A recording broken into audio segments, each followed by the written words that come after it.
Decimotercer día, Nazaret y la obediencia del sacerdote. El día de nuestra ordenación sacerdotal, el obispo nos preguntó: ¿prometes obediencia y respeto a mí y a mis sucesores? Y nosotros respondimos: sí, prometo. Nos puede ayudar a renovar nuestra obediencia mirar a Jesús en Nazaret, 30 años de vida oculta, resumidos apenas en 4 versículos de San Lucas 2. Y cuando cumplieron todo lo que prescribía la ley del Señor, se volvieron a Galilea, a su ciudad de Nazaret. El niño, por su parte, iba creciendo y robusteciéndose, lleno de sabiduría, y la gracia de Dios estaba con él. Él bajó con ellos y fue a Nazaret, y estaba sujeto a ellos.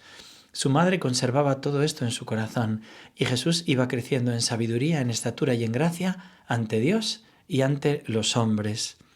Ver a Jesús obediente y en este modo sencillo en Nazaret, obedeciendo a José y a María, siendo Él el Hijo de Dios, nos puede ayudar a vivir nuestra obediencia, a sobrenaturalizar lo que el obispo o nuestro superior nos pueda mandar.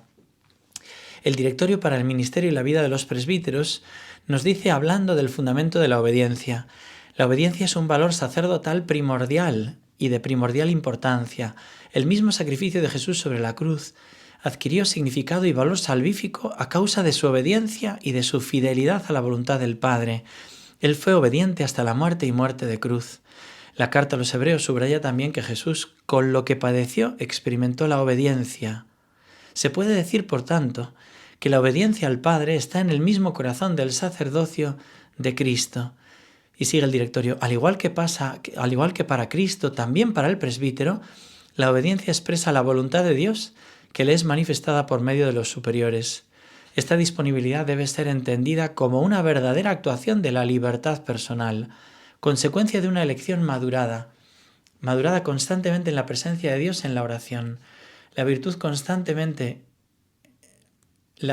de la obediencia, intrínsecamente requerida por el sacramento y por la estructura jerárquica de la Iglesia, es claramente prometida por el clérigo, primeramente en el rito de la ordenación diaconal y después en la presbiteral. Y con esta, el presbítero refuerza su voluntad de sumisión, entrando de este modo en la dinámica de la obediencia de Cristo, que se ha hecho siervo obediente hasta la muerte en cruz. En la cultura contemporánea se subraya el valor de la subjetividad, dice el Directorio, y de la autonomía de cada persona como algo intrínseco a la propia dignidad. Este valor, en sí mismo positivo, cuando es absolutizado y exigido fuera de su justo contexto, adquiere un valor negativo. Esto puede manifestarse también en el ámbito eclesial y en la misma vida del sacerdote. Y si la fe y la vida cristiana y la actividad desarrollada al servicio de la comunidad fuesen reducidas a un hecho puramente subjetivo, el presbítero está con la misma naturaleza de su ministerio al servicio de Cristo y de la Iglesia.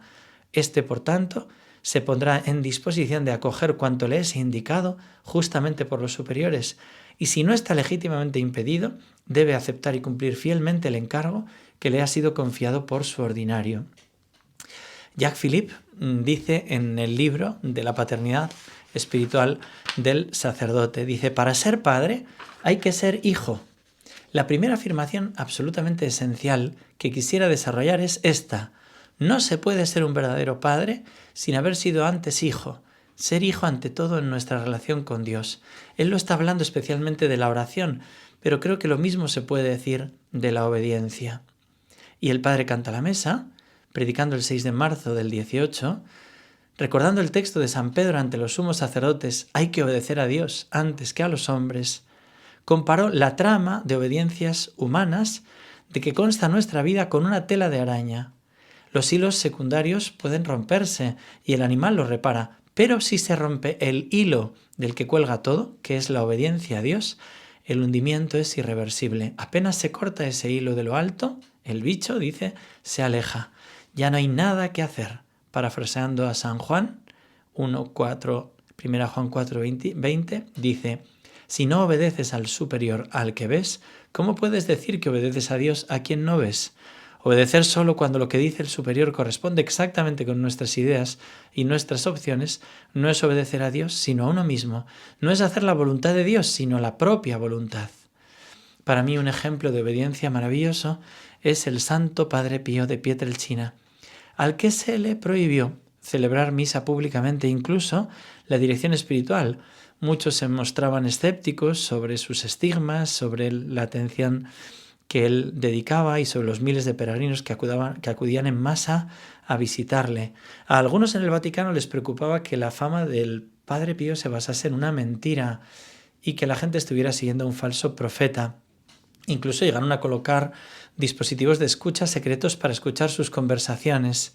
Había unos pocos entre la jerarquía que estaban empeñados en atrapar al Padre Pío y que insistían en que estaba engañando a todos y llevando una doble vida. Esto culminó en un esfuerzo por trasladar al Padre Pío a un monasterio diferente y prohibirle actuar como sacerdote de manera pública. La multitud furiosa salió en defensa alrededor de las 10 de la tarde, de la noche. Una multitud furiosa se lanzó sobre el convento. La multitud cerró el paso a un sacerdote que creían que se llevaría al Padre Pío. Y la gente no se fue hasta que el Padre Pío les habló diciendo: «Mis benditos hijos, ahora les imploro que me escuchen, como siempre lo hacen, y que regresen a sus hogares sin dañar a nadie».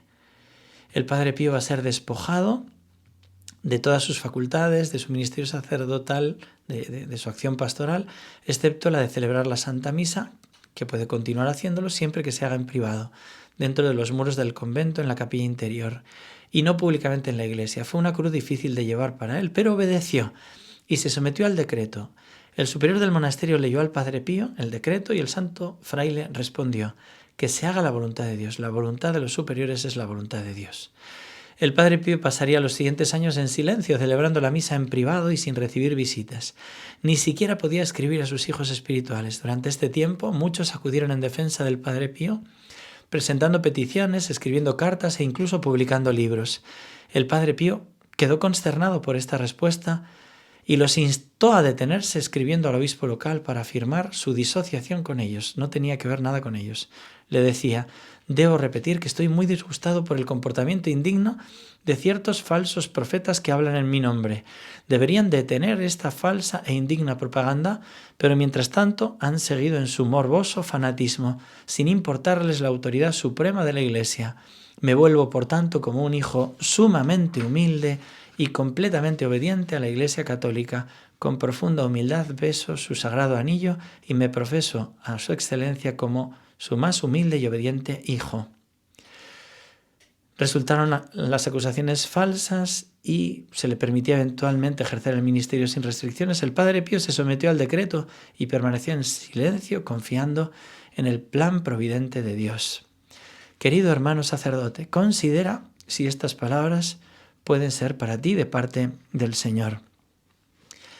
Que el latido de tu corazón sea siempre una continua repetición de lo que el mío vive y siente. ¿Qué mayor obediencia que, junto a mis evangelios y a las señales que marca el sucesor de Pedro, mi vicario en la tierra, obedezcas cada día el latido de tu esposo? Yo te he elegido con amor de predilección. No pido solo un amor de obediencia externa, sino de correspondencia amorosa. Respondámosle diciendo: Señor, concédeme tu misma docilidad al Padre. Concédeme a mí también ser obediente hasta la muerte. No permitas que me engañe obedeciendo los criterios de este mundo, de Satanás o de mis propias debilidades. Que obedezca siempre antes la voluntad del Padre, que como tú, Jesús, y con tu ayuda, diga siempre al Padre: no se haga mi voluntad sino la tuya. Y que como María y con su ayuda, diga siempre: hágase en mí según tu palabra. Un abrazo, querido hermano sacerdote, y hasta mañana si Dios quiere.